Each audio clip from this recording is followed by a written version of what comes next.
આસ્થા, ઇતિહાસ અને લોક દંતકથાનો અનોખું સંગમ 1200 વર્ષ કરતાં પણ વધુ જૂનું છે આ મંદિર.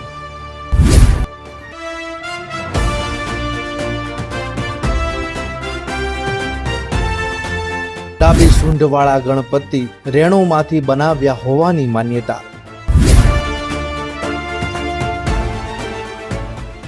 સોલંકી કાળના રાજવીઓને મંદિર પ્રત્યે હતી અપાર શ્રદ્ધા.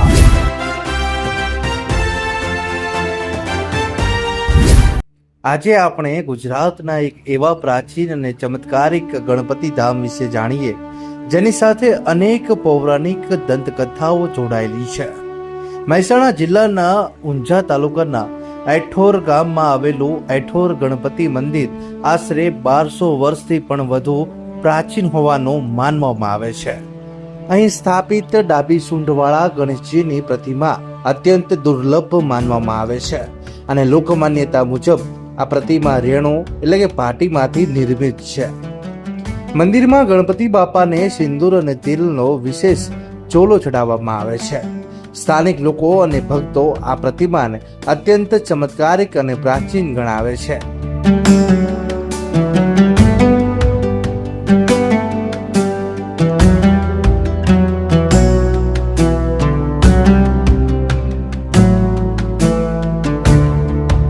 લોકમાન્યતા મુજબ અહીંની ગણેશજીની પ્રતિમા પાંડવ કાળની છે, જ્યારે મંદિરનું નિર્માણ આશરે 11મી સદી દરમિયાન સોલંકી શાસનકાળમાં થયું હોવાનું મંદિર સ્થાપત્યના અભ્યાસુઓ માને છે. કહેવાય છે કે 13મી સદીમાં થયેલા આક્રમણ દરમિયાન મંદિરને નુકસાન પહોંચાડવામાં આવ્યું હતું. તેમ છતાં આ પવિત્ર ધામ આજે પણ ભક્તોની અડગ આસ્થાનું કેન્દ્ર છે.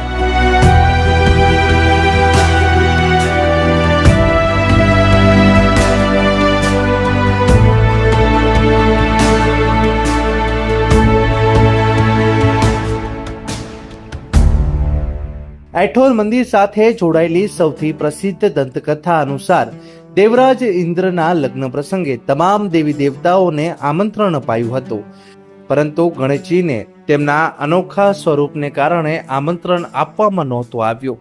આથી ગણેશજી રોષે ભરાયા હતા.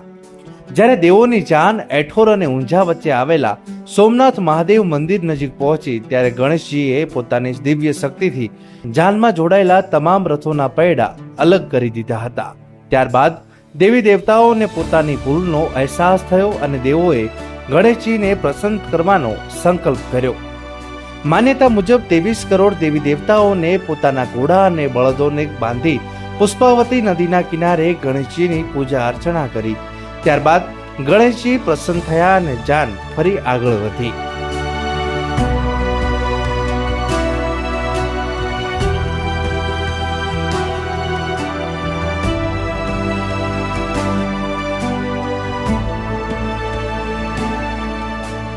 દંતકથા મુજબ દેવી દેવતાઓને જ્યાં ગોઠ એટલે કે વિશ્રામ કર્યો તે સ્થળ આજે ગોથિયું તળાવ તરીકે ઓળખાય છે, જ્યારે જ્યાં ઘોડા અને બળદોને બાંધવામાં આવ્યા હતા તે સ્થળ ગમાણિયું તળાવ તરીકે પ્રસિદ્ધ છે.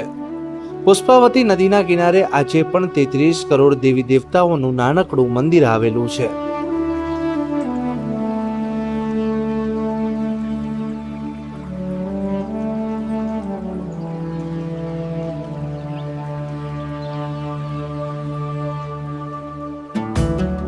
અન્ય લોક પ્રચલિત દંતકથા અનુસાર ગણેશજી ભારે કાયાવાળા હોવાથી વધુ ચાલી શકતા નહોતા, ત્યારે ભગવાન શંકરે તેમને અહીં ઠેર રહેવાનું કહ્યું. માનવામાં આવે છે કે અહીં ઠેર શબ્દ પરથી જ સમય જતા ગામનું નામ ઐઠોર પડ્યું. ગણેશજી ઐઠોરમાં રોકાયા બાદ માતા પાર્વતી પોતાના પુત્રને છોડીને આગળ જવા ઈચ્છતા ન હોવાથી ઊંઝા ખાતે રોકાયા, જ્યાં આજે પ્રસિદ્ધ ઉમિયા માતાજીનો સ્થાપક આવેલું છે. જ્યારે ભાઈ કાર્તિકીએ પણ પરિવારથી અલગ આગળ વધવા તૈયાર ન હોવાથી સિદ્ધપુરમાં રોકાયા હતા, જ્યાં આજે પણ ભગવાન કાર્તિકેયનું પ્રાચીન મંદિર આવેલું છે. ગણપતિ મંદિરની સામે એક અતિ પ્રાચીન વિષ્ણુ મંદિર પણ આવેલું છે. હાલ અહીં ભગવાન વિષ્ણુની પ્રતિમા નથી, પરંતુ મંદિરના શિલ્પોમાં વિષ્ણુના વિવિધ સ્વરૂપોનું અદ્ભુત કોતરણી આજે પણ જોવા મળે છે.